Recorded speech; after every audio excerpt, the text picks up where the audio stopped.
Hello student, जैसे कि पिछले वीडियो में हमने जो नंबर सिस्टम था, जो संख्या पद्धति थी, उसका बेसिक हमने देखा था। उसी बेसिक से आगे कर करके अब हम कक्षा 10वीं के गणित का फर्स्ट चैप्टर स्टार्ट कर रहे हैं। पहला चैप्टर हमारा है वास्तविक संख्या, रियल नंबर्स। इसके बारे में पढ़ेंगे। इसके बारे में पढ़ने से पहले हम लोग यहाँ पर एक प्रमेय के बारे में पढ़ेंगे, प्रमेय का यूक्लिड विभाजन प्रमेय का। तो इसके बारे में देखते हैं कि आखिर ये क्या है। तो इसका अगर पीछे से हम लोग नाम को देखें, प्रमेय का अर्थात एक ऐसा स्टेटमेंट या एक ऐसा कथन होता है जिसकी सहायता से हम दूसरी किसी भी प्रॉब्लम को सॉल्व करते हैं, वो प्रमेय का रहती है। प्रमेय एक ऐसी चीज रहती है जो जिसको हम सॉल्व करते हैं, मतलब सिद्ध करते हैं। और प्रमेय का एक सिद्ध किया हुआ कथन रहता है जिसकी सहायता से हम दूसरे कथनों को सिद्ध करते हैं। विभाजन अर्थात हम भाग की प्रक्रिया को देखेंगे। और क्या है? यूक्लिड अर्थात यूक्लिड के द्वारा विभाजन के लिए दी गई प्रमेय का, इसके बारे में हम अध्ययन करेंगे। हम जानते हैं कि जो विभाजन की प्रक्रिया को हमने कई बार छोटी क्लासों से करते हुए आए, तो उसका हम थोड़ा सा एक बार विश्लेषण करके एक उदाहरण से उसको समझते हैं। मान लीजिए कि आपने किसी भी संख्या को भाग दिया। हम बात करते हैं किसी भी संख्या का 6 से 17 को भाग देते हैं। हम जानते हैं सबसे पहले हम यहाँ पे पहाड़ा पढ़ेंगे कि 17 से ज्यादा ना हो 6 का, तो 6 दूनी 12, 6 3 18 हो जाएगा, तो 2 बार जाएगा और यहाँ पर 12 आएंगे और ये माइनस करेंगे तो यहाँ पर हमारा 5 शेष हो जाएगा। तो इनमें हम लोग जो कहते हैं, ये जो आया हमारा ये रहेगा शेषफल। ये शेषफल इंग्लिश में इसको रिमाइंडर बोला जाता है। हम लोग यहाँ इसको आर से रिप्रेजेंट करेंगे। और ये हमारा आता है भागफल। सबने पढ़ा है हमने, इंग्लिश में इसको क्वोशिएंट बोलते हैं, इसलिए इसको क्यू से रिप्रेजेंट करेंगे। और ये हमारा रहता है भाजक। ये हमारा भाजक रहेगा। इंग्लिश में इसको डिवीजर बोलते हैं, जिसको डी से रिप्रेजेंट किया जाता है। लेकिन हम यहाँ पर इसको क्या करेंगे, दूसरा कोई सा नंबर लेकर के इसको रिप्रेजेंट करेंगे। 2 नंबर हम मानते हैं, उन नंबरों की तरह इसको रिप्रेजेंट करेंगे। इसको बी से रिप्रेजेंट करेंगे। और ये हमारा रहता है भाज। इसको इंग्लिश में डिविडेंड बोलते हैं और इसको हम लोग मानते हैं ए। यहाँ पर ए मानेंगे। तो इस प्रकार से भाग की प्रक्रिया में हम देखें तो हमारे पास 4 नंबर आ रहे हैं।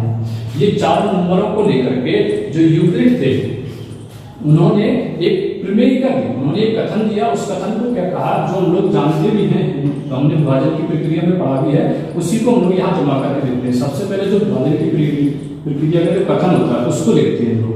हम लोग क्या कहते हैं कि भाज्य बराबर होता है, भाज्य बराबर भाजक गुणे भागफल और प्लस में शेषफल। ये हम छोटी क्लासों से भी पढ़ते हुए आए। अब इसी के आधार पर क्या करें, इन नंबर्स को जो हमने रिप्रेजेंट किए हैं, इनको अगर हम यहाँ लिखें, भाज्य को हमने किससे रिप्रेजेंट किया है, ए से दर्शाया, भाजक को हमने बी से दर्शाया है, भागफल को हमने क्यू से दर्शाया है और प्लस शेषफल को हमने आर से दर्शाया। तो यहाँ पर एक कथन हमारा एक स्टेटमेंट बन के आता है, A equal to B Q plus R. यही हमारा क्या है, यूक्लिड विभाजन प्रमेय का कथन है। इसी कथन का यूज करते हुए अब हम प्रॉब्लम्स को सॉल्व करेंगे। बस ध्यान हम लोगों को इस चीज का रखना है कि इसमें कौन सी चीज किसको रिप्रेजेंट करती है। यहाँ ए और बी दो कोई भी वास्तविक संख्याएं होती है। कोई भी वास्तविक संख्या क्या होती है, वास्तविक संख्या हमारी परिमेय प्लस अपरिमेय संख्या दोनों को मिलाकर के बनती है वास्तविक संख्या। तो हम अब इसी की हेल्प से प्रश्नावली के सवाल सॉल्व करेंगे। तो ये हमारा है यूक्लिड विभाजन प्रमेय का स्टेटमेंट। यहाँ पर इस स्टेटमेंट में ए और बी कोई भी 2 वास्तविक संख्याएं हैं जो हम लेंगे। कौन सी, जैसे ये और ये दोनों नंबर्स रहते हैं, तो ए और बी ये रहेंगे। जब हम विभाजन की प्रक्रिया करेंगे तो क्यू मिलेगा, हमें कुछ भागफल मिलेगा और प्लस शेषफल मिलेगा। शेषफल कभी 0 मिल जाता है, कभी शेषफल 0 से ज्यादा आ जाता है। तो इसी कथन का हम लोग उपयोग करेंगे हमारे सवाल को सॉल्व करने में। तो अब हम प्रश्नावली की तरफ बढ़ते हैं। तो आइए अब हम प्रश्नावली की सॉल्व करते हैं। प्रश्नावली में हमारा पहला प्रश्न है कि हमें एचसीएफ ज्ञात करना है। 2 नंबर दिए हुए, उन दोनों नंबरों का एचसीएफ हमें याद करना है। और किसकी सहायता से? यूक्लिड विभाजन प्रमेयिका की सहायता से, जो भी हमने की है। तो उस यूक्लिड विभाजन प्रमेयिका की सहायता से हमें हाईएस्ट कॉमन फैक्टर निकालना है, एचसीएफ निकालना है 135 और 225 का। अब हम इस एचसीएफ को निकालने के लिए सबसे पहले क्या करेंगे, हम साइड में एक रफ वर्क के लिए सबसे पहले इसका विभाजन कर लेते हैं। विभाजन में हम लोग जानते हैं छोटी संख्या को बड़ी संख्या से भाग देते हैं। तो दोनों में छोटी संख्या कौन सी है? 135। 135 से हम यहाँ पर भाग देते हैं। पहले किसको देंगे? 225 को। तो यहाँ पर एक बार भाग जाएगा, यहाँ दिख रहा, तो 135 हुआ ये। अब ये कितना बचा शेषफल? यहाँ पर 90 शेषफल बचा। अब ये 90 शेषफल बच गया। हम इसी स्टेप को यहाँ पे अब यूक्लिड विभाजन प्रमेयिका के हिसाब से करते जाते हैं। यूक्लिड विभाजन प्रमेयिका में हम जानते हैं कि दो नंबर रहते हैं, कोई भी a और b। यहाँ पर हमारे पास ये नंबर है। इन नंबर्स को हम लोग यूक्लिड विभाजन से करेंगे फिर सॉल्व। चूंकि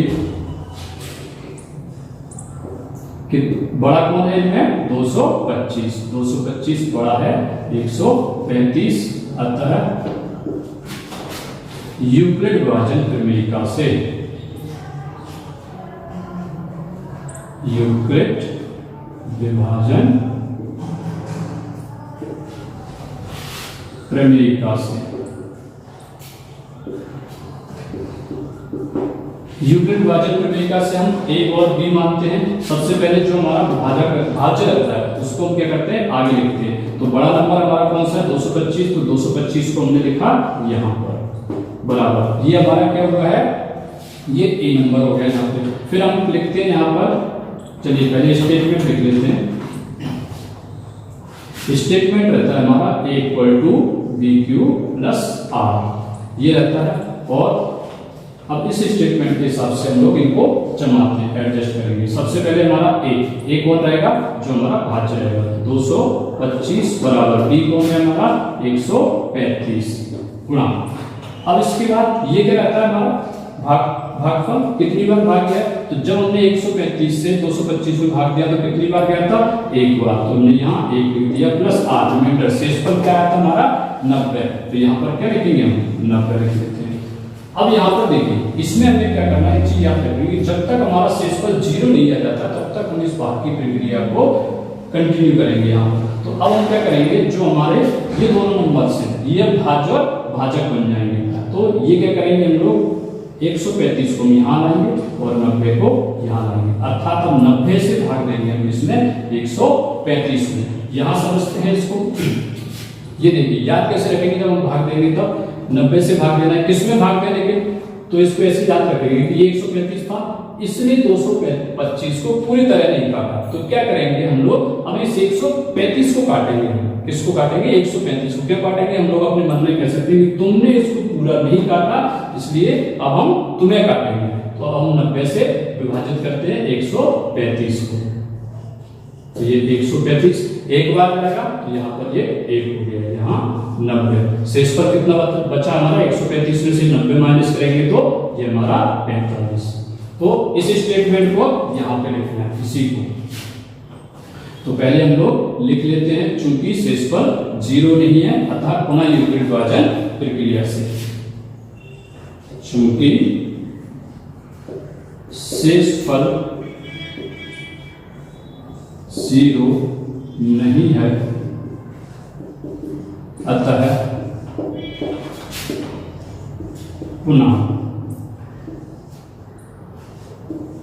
यूक्लिड विभाजन प्रमेयिका से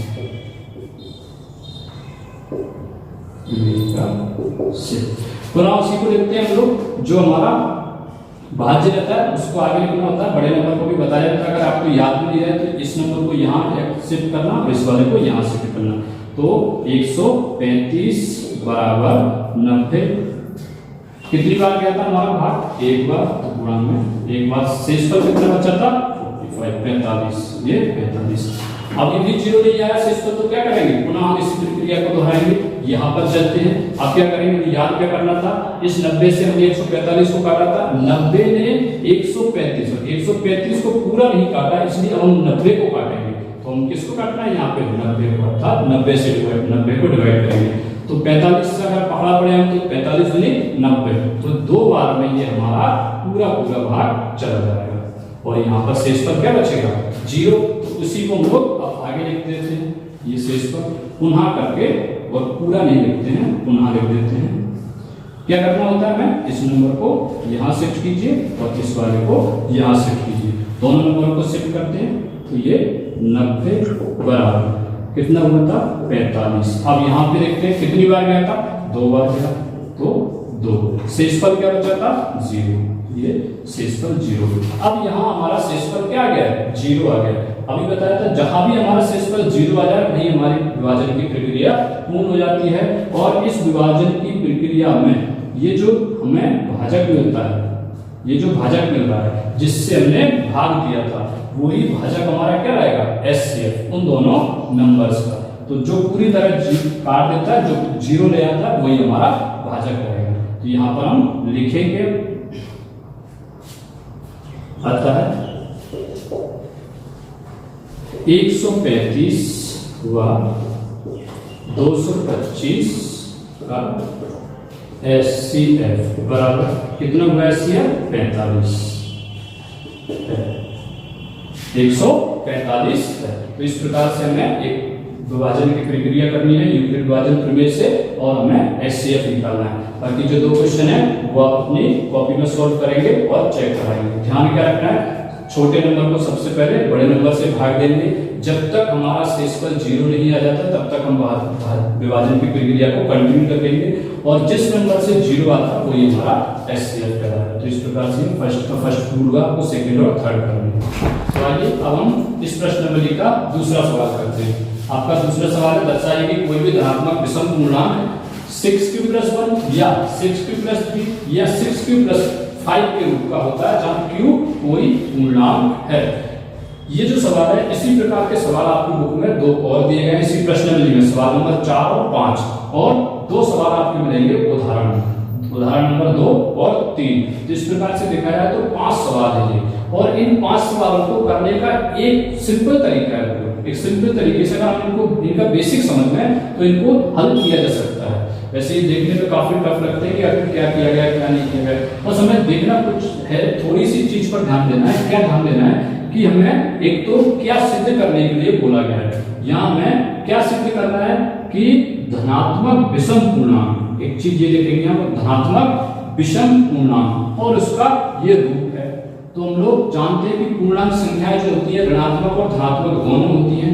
यहाँ बोला धनात्मक अर्थात हम धनात्मक के लिए बात करेंगे। दूसरी बात यहाँ बोली है विषम संख्याएं, तो हम लोग ये सिद्ध करेंगे वो विषम संख्याओं के लिए सिद्ध करेंगे।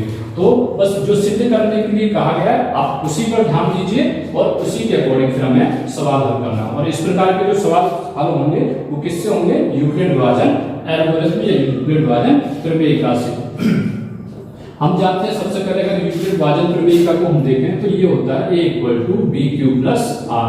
अभी हमने देखा था यहाँ पर a और b कोई पूर्णांक रहते हैं और q यहाँ पर हमारा क्वेश्चन था, जो भागफल होता है वो निकल के आता है और r जो रिमाइंडर होता है वो निकल करके आता है। तो ये बेसिक हमारा यूक्लिड विभाजन प्रमेयिका का स्टेटमेंट रहता है। तो इसके लिए अगर हम देखें ये हमारा कोई पूर्णांक रहेगा, इसके लिए हमें सिद्ध करना है bq+r। अब इसको और इसको कंपेयर करके देखते हैं, q यहाँ पर भी है प्लस में, ये प्लस में, r की जगह यहाँ 1 आया है, यहाँ देखिए 3 आया है, यहाँ देखिए 5 आया है, और b की जगह हर बार देखो 6 और 6 आया है। अर्थात b की वैल्यू तो हम लोग क्या रखेंगे 6 लेंगे। b की वैल्यू यहाँ से 6 ली हमने, a हमारा कोई एक पूर्णांक रहेगा जिसके लिए हम सिद्ध करेंगे और q हमें 1, 3 या 5 के रूप में मिलेगा जो विभाजन। तो हम लोग यहाँ मानते हैं, माना a कोई धनात्मक पूर्णांक एवं b बराबर 6, जो b है हमारे वो बनेंगे 6। इस स्टेटमेंट को डालते हैं। अब यूक्लिड विभाजन प्रमेयिका से, यूक्लिड विभाजन प्रमेयिका या एल्गोरिथम प्रमेयिका से यूक्लिड विभाजन प्रमेय का स्टेटमेंट क्या था हमारा, a = b³ + r। a की जगह हमने a ही माना है, b की जगह हम क्या रखेंगे 6, क्योंकि b के लिए हमने क्या लिया 6 लिया, सिद्ध करना था, इसलिए हमने प्लस r, जो रिमाइंडर है हमारा रिमाइंडर r रहेगी। अब देखिए जो 6 होता है हमारा 6 जो है वो क्या रहता है, यहाँ पर भी हमने देखा था ये हमारा रहता है भाजक, जिससे भाग देते हैं। अब मान लीजिए किसी भी संख्या को आप 6 से भाग देंगे तो शेषफल क्या क्या आ सकते हैं, शेषफल 0, 1, 2, 3, 4 या 5। 6 शेषफल कभी नहीं आएगा क्योंकि 6 तो 6 से कट जाएगा, तो 0 से लेकर 5 तक उसके शेषफल आ सकते हैं। अर्थात जो r के मान निकल के आएंगे वो r के मान 0, 1, 2, 3, 4, 5 वहां तक निकल के आ सकते हैं। तो और यहाँ पर इसके लिए कंडीशन होती है, आप जानते भी हैं कि जो r की वैल्यू आती है r is greater than equal to 0 and less than b। r हमेशा b से छोटा रहता है, तो यहाँ पे हम जिससे भाग देते हैं उससे छोटा रहता है, और 0 के इक्वल हो सकता है या 0 से बड़ा होगा r, ये कंडीशन रहती है। अतः r के मान 0, 1, 2, 3, 4 व 5 हो सकते हैं। तो ये r के संभावित मान निकल करके आ रहे हैं। अब हम सब मानों को यहाँ पर रखते जाते हैं, एक एक करके सभी मानों को यहाँ हम रखेंगे। यहाँ a बराबर क्या हो जाएगा, एक बार होगा हमारा 6³ + 0। अब 0 को प्लस में लिखने से कोई फर्क नहीं पड़ेगा, तो a = हमारा एक बार बनेगा 6³, दूसरी बार बनेगा 6³ + 1, तीसरी बार 6³ + 2। इस तरीके से a के संभावित मान निकल के आएंगे। तो यहाँ लिखेंगे हम, अतः a बराबर 6³ या 6³ + 1 या 6³ + 2 या 6³ + 3 या 6³ + 4 या 6³ + 5। आप या कोमा लगा करके लिख सकते हैं। तो ये हमारे संभावित मान हैं। अब इन संख्याओं के लिए अगर हम देखें ध्यान से देखने पर, जैसे यही संख्या है, इसको आप देखिए 6³ क्यों, कोई पूर्णांक है, पूर्णांक 1, 2, 3, 4 कुछ भी हो सकते हैं धनात्मक। अगर हम उस संख्या को मान लीजिए कि q का मान 1 आया, अब 1 को अगर हम 6 से गुणा करें तो 6 कम 6, हमारी जो संख्या निकल के आई है वो क्या हुई, एक 6 कौन सी संख्या है, सम संख्या है। 6 का आप किसी भी संख्या से गुणा कीजिए वो हमेशा एक सम संख्या देगा। फिर इसके बाद उसमें +1 किया हमने, +1 जैसे किया 6 में 1 प्लस करेंगे 7 हो गया, 7 एक विषम संख्या है। अर्थात यहाँ पर जो है ये जो संख्या मिलेगी इससे हमें एक विषम संख्या मिलेगी। लेकिन इस केस की अगर बात करें हम यहाँ पर देखिए 6 का मान लीजिए वही 6 का 1 से गुणा, 6 कम 6 + 2 करेंगे, 6 और 2 8, 8 हुए, 8 एक सम संख्या है। तो अगर हम देखें तो 1 जो है वो विषम संख्या दे रहा है और 2 हमारी सम संख्या दे रहा है। इसी प्रकार से अगर 3 की भी बात करेंगे तो 3 से विषम संख्या आएगी और 5 से भी विषम संख्या आएगी, और हमें विषम संख्या के लिए ही सिद्ध करना है। तो हम लोग कौन कौन से इसके केस लेंगे, पहला ये वाला केस लेंगे और ये वाला और ये वाला, और इन्हीं के लिए सिद्ध करने को कहा गया क्योंकि इन्हीं से हमारी विषम संख्या आएंगी। तो अब पहला ले लेते हैं हमारा ये वाला 6³ + 1। क्या ये हमारा एक विषम संख्या देगा? और विषम संख्या को समझने के लिए क्या रहेगा, सबसे आसान तरीका है, विषम संख्या होती क्या है, विषम संख्या वो संख्या होती है जो 2 से पूर्णतः विभाजित नहीं होती है, अर्थात 2 से नहीं कटती है। तो इस संख्या को हम लोगों को ऐसे रूप में लिखना है कि ये 2 से ना कटे, वो वाला रूप में लिखना है। तो ये 6³ जो है इसको हम लिख सकते हैं 2 × 3³ + 1, 2 × 3³ + 1। 6 को हम लोग लिख सकते हैं 2 × 6 q की q, तो इस रूप में इसको लिखा जा सकता है। अब ये जो 3q है, ये जो 3q है इसकी जगह पर कोई भी पूर्णांक रहेगा, q की जगह q को 3 से गुणा करेंगे तो एक संख्या निकलेगी। उस संख्या को किससे गुणा हो रहा है, 2 से गुणा हो रहा है। मान लीजिए कि यहाँ q की जगह 3 लगा, आपने 3 का 3 से गुणा किया 9, 9 का 2 से गुणा किया 9 दूनी 18। तो 2 से गुणा होने पर हमेशा जो संख्या मिलेगी हमें वो संख्या एक सम संख्या होगी, और सम संख्या में 1 जोड़ देंगे अगर हम, जैसे हम सम संख्या में 1 जोड़ दें तो विषम संख्या बन जाती है। तो इसलिए हम लोग इस 3q को क्या मान लें, कोई भी एक पूर्णांक मान लेते हैं। तो इसको लिख सकते हैं 2k k1 + 1, क्योंकि यहाँ पर k1 की जगह कोई भी संख्या आ सकती है। अब हम देख सकते हैं कि ये विषम संख्या के रूप में प्रदर्शित हो रहा है। इसी प्रकार से दूसरा रूप दे देते हैं इसकी।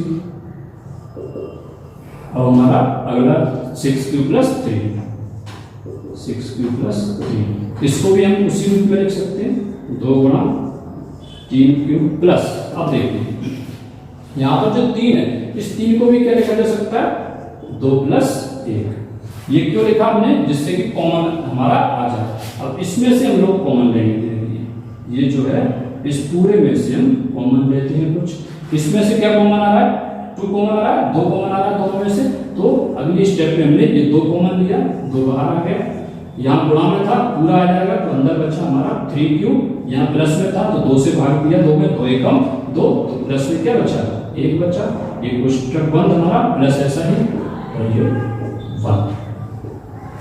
फिर से अगर हम देखें, यहाँ अंदर कोई एक पूर्णांक बनेगा, क्यू की जगह कोई संख्या रखते हैं, उसका 3 से गुणा होगा, +1 एक संख्या बनेगी।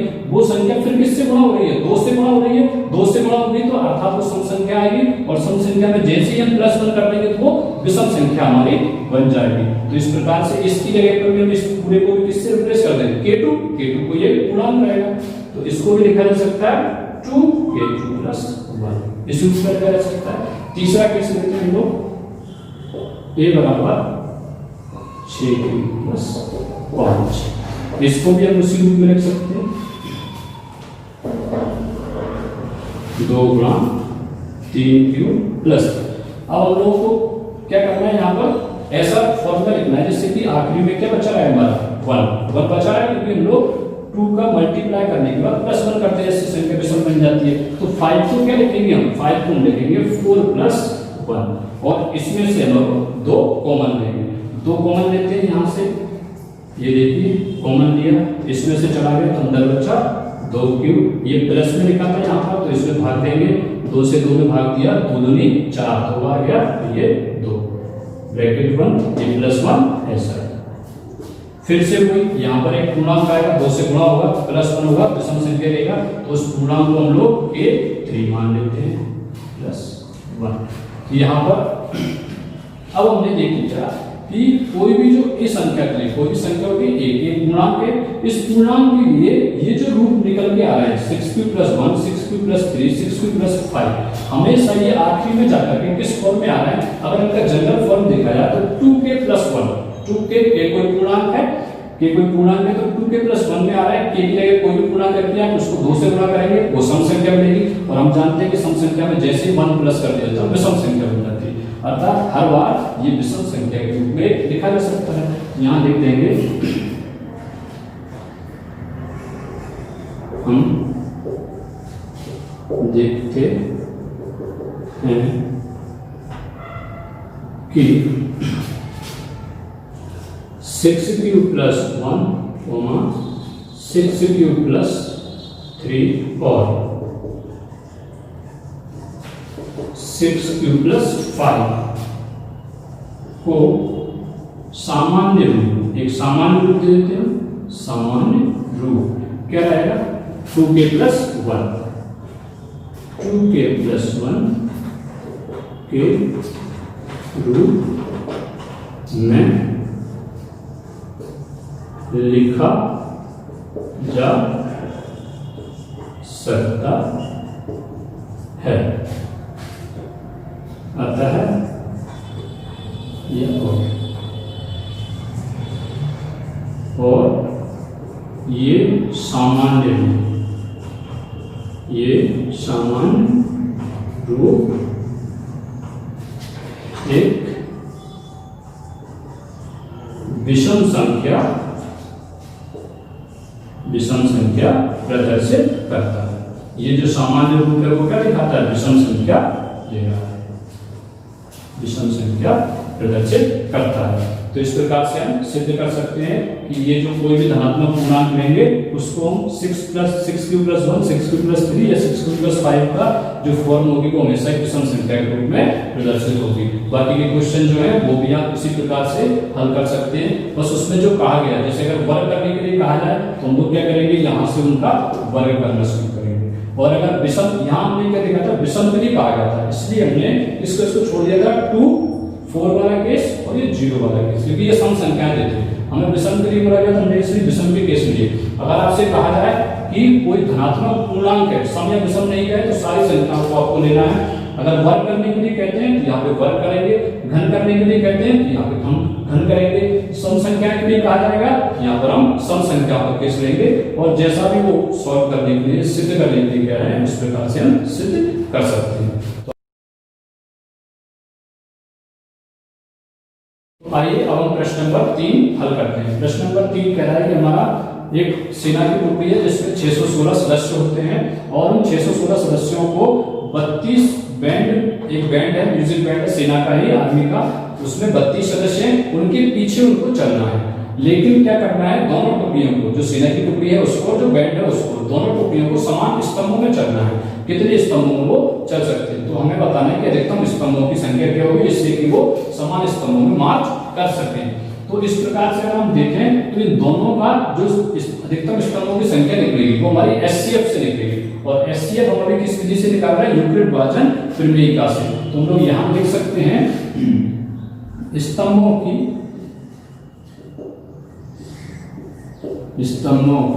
अधिकतम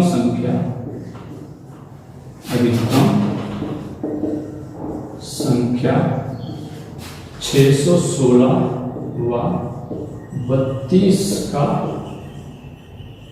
एचसीएफ होगी।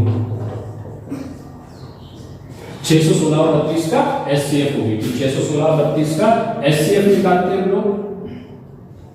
अब यूक्लिड विभाजन प्रमेयिका से, यूक्लिड विभाजन प्रमेयिका से, यूक्लिड विभाजन प्रमेयिका क्या रहती है हमारी, a = bq + r। यहाँ r शेषफल, q हमारा क्वेश्चन, a और b कोई दो नंबर होते हैं, हम जानते हैं जो बड़ा नंबर होता है उसको हम आगे लिखते हैं 616 बराबर, फिर दूसरा नंबर होता है जिससे हम भाग देते हैं उसको b में 32। अब हमारे कुछ रिमाइंडर आएगा यहाँ पर और प्लस ये रिमाइंडर क्वेश्चन है, तो हम क्या करते हैं सबसे पहले इसको उससे भाग देंगे।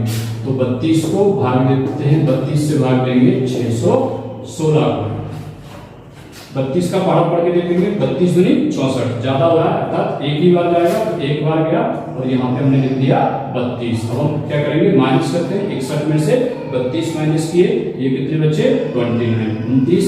अब इसके बाद ये 6 हमने नीचे लिया। अब हम देख सकते हैं कि अगर हम लोग इसका पहाड़ा 10 बार पढ़ेंगे, 10 बार में 320 हो जाएगा, ज्यादा हो रहा है अर्थात ये 10 से थोड़ा सा कम है, 320 से कम है ना, 296 है, तो 10 से कम मतलब 9 बार में इसका पहाड़ा पढ़ सकते हैं। तो 9 बार पढ़ते हैं, 9 दूनी 18 की 8, एक हमारी हासिल 9 तिये 27, 27 और 1 28, तो ये हमारा हुआ 288। माइनस करते हैं, माइनस करने पर हमारा कितना बचा, यहाँ पे 8 शेषफल बच जाता है। ये 8 शेषफल बचा, अर्थात इस प्रक्रिया को हम लोग यहाँ पे लिखेंगे। हमारा भाग कितनी बार गया, 19 बार, ये 19 हो गया। शेषफल कितना आया, 8। अब देखिए शेषफल 0 नहीं आया तो क्या करेंगे, हम पुनः विभाजन की प्रक्रिया को उपयोग करेंगे। तो पुनः विभाजन की प्रक्रिया से हम यहाँ पुनः लिखते हैं, और पुनः लिख करके क्या करते हैं, इस संख्या को यहाँ लाना होता है और इसको यहाँ लाते हैं हम लोग। तो ये हुआ हमारा 32 बराबर किससे भाग देना है, 8 से। यहाँ लिखा है 32 को 8 से भाग देना है, और कंसेप्ट बताया था तुमने, मतलब 32 ने इसको मतलब 616 को पूरी तरह नहीं काटा तो हम तुमको काटेंगे। तो क्या करेंगे, 8 से हम लोग 32 को काटते हैं, कितनी बार जाएगा, 4 बार, 8 चौके 32, और यहाँ पर माइनस करेंगे तो 32 में से 32 माइनस 0, अर्थात अब हमारा शेषफल 0 आ गया। तो देखेंगे यहाँ पर जब किया हमने भाग दिया तो कितनी बार गया, 4 बार, और प्लस में शेषफल क्या आया, 0। ये शेषफल हमें 0 मिल गया। अब जब हमारा शेषफल 0 आ जाता है उस केस में जो भाजक होता है, अर्थात जिससे भाग दे रहे हैं, भाग किससे किया था इस केस में हमने 8 से, तो वही संख्या हमारी क्या होती है, एचसीएफ। तो यहाँ लिख देंगे, अतः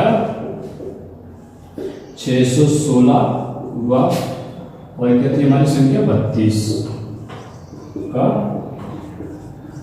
एचसीएफ बराबर कितना हुआ, 8। तो ये अधिकतम कितने स्तंभों में मार्च कर सकते हैं, वो सेना की टुकड़ी 8 स्तंभों में, अतः अधिकतम